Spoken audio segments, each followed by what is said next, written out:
श्री कृष्ण गोविंद हरे मुरारी, हे नाथ नारायण वासुदेवा।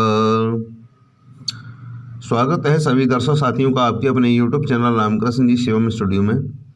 मैं रामकृष्ण शास्त्री आप लोगों के बीच में धार्मिक कथा, व्रत कथा एवं अन्य जानकारियाँ लेकर के आता रहता हूँ। आज भी जो जानकारी लेकर के आए हैं, विजया एकादशी कब है। एकादशी कब है? फाल्गुन मास की जो कृष्ण पक्ष की एकादशी होती है उसका नाम होता है विजया एकादशी। कब मनाई जाएगी? 6 मार्च या 7 मार्च को मनाई जाएगी। ग्रस्त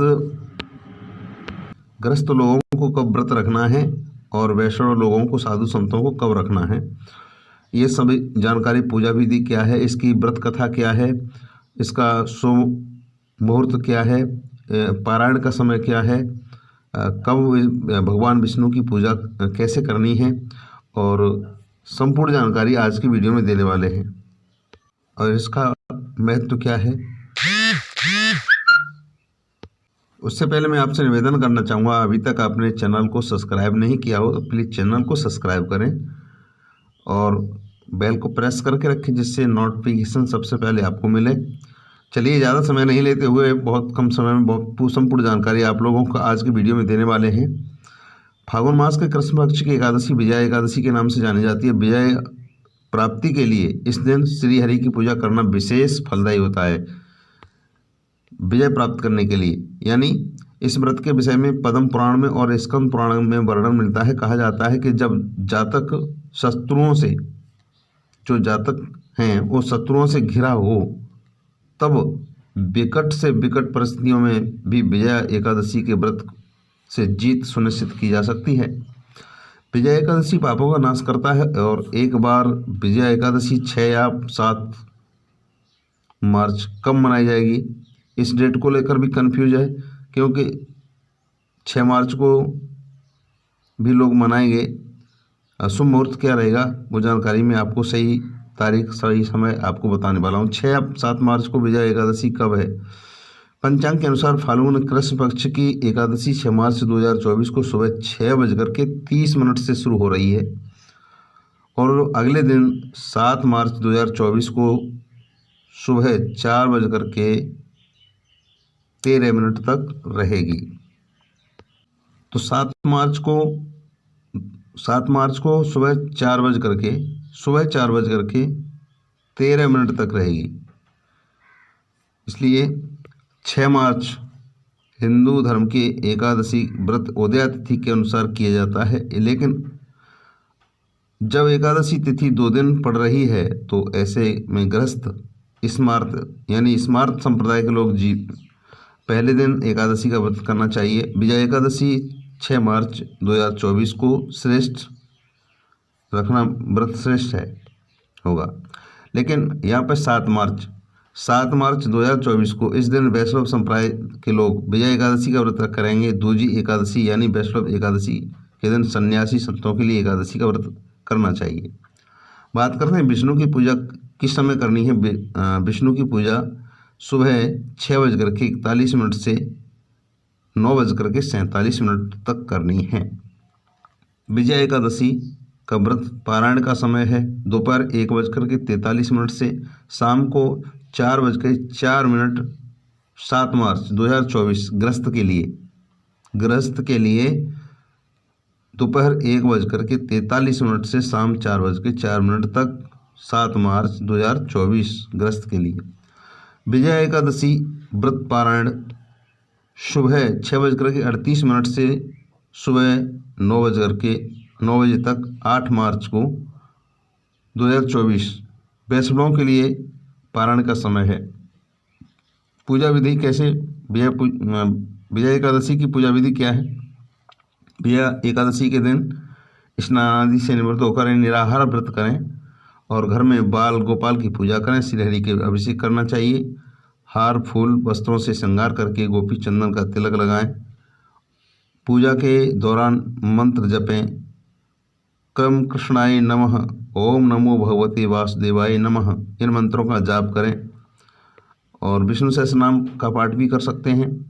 कृष्ण चालीसा का भी पाठ कर सकते हैं इत्यादि। केला, माखन, मिश्री का भोग तुलसी के साथ लगाएं। इस दिन विष्णु सहस्त्र नाम का पाठ करने से लक्ष्मी जी घर में ठहरती हैं। और आरती के बाद प्रसाद वितरण करें, रात्रि जागरण करें, गीता का भी पाठ करें।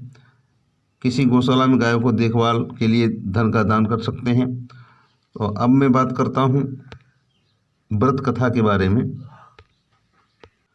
धर्मराज युधिष्ठिर बोले, हे जनार्दन, फाल्गुन मास के कृष्ण पक्ष की एकादशी का क्या नाम है तथा उसकी विधि क्या है, कृपया करके आप बताइए। भगवान बोले, हे राजन, फाल्गुन मास के कृष्ण पक्ष की एकादशी का नाम विजय एकादशी है। इसके व्रत के प्रभाव से मनुष्य को विजय प्राप्त होती है।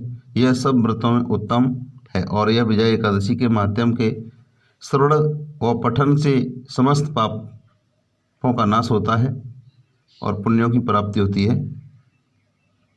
एक दिन देवर्षि नारद जी ने जगत पिता ब्रह्मा जी से कहा, महाराज, आप मुझे फाल्गुन मास के कृष्ण पक्ष की एकादशी का विधान कहिए। तब ब्रह्मा जी कहने लगे कि हे नारद, विजया एकादशी का व्रत पुराने तथा नए पापों को नाश करने वाला है। इस विजया एकादशी की विधि में आज तक किसी से भी नहीं कही। यह समस्त मनुष्यों को विजय प्रदान करती है। त्रेता युग में मर्यादा पुरुषोत्तम श्री राम जी को जब 14 वर्ष का वनवास हो गया, तब वे श्री लक्ष्मण सीता सहित पंचवटी में निवास करने लगे। वहाँ पर दुष्ट रावण ने जब सीता जी का हरण किया, तब इस समाचार से श्री रामचंद्र जी और लक्ष्मण अत्यंत व्याकुल हुए और सीता जी की खोज में चल दिए। घूमते घूमते जब मरणासन्न जटायु के पास पहुँचे, तो जटायु ने सीता का वृतांत सुनाकर स्वर्गलोक चला गया। और कुछ आगे जाकर के सुग्रीव से मित्रता हुई, बाली का वध हुआ। हनुमान जी ने लंका में जाकर के सीता जी का पता लगाया और उनसे श्री राम जी चंद्र से सुग्रीव की मित्रता का वर्णन किया। वहाँ से लौटकर हनुमान जी ने भगवान राम के पास आकर सब समाचार कहे। श्री रामचंद्र ने वानर सेना सहित सुग्रीव की संपत्ति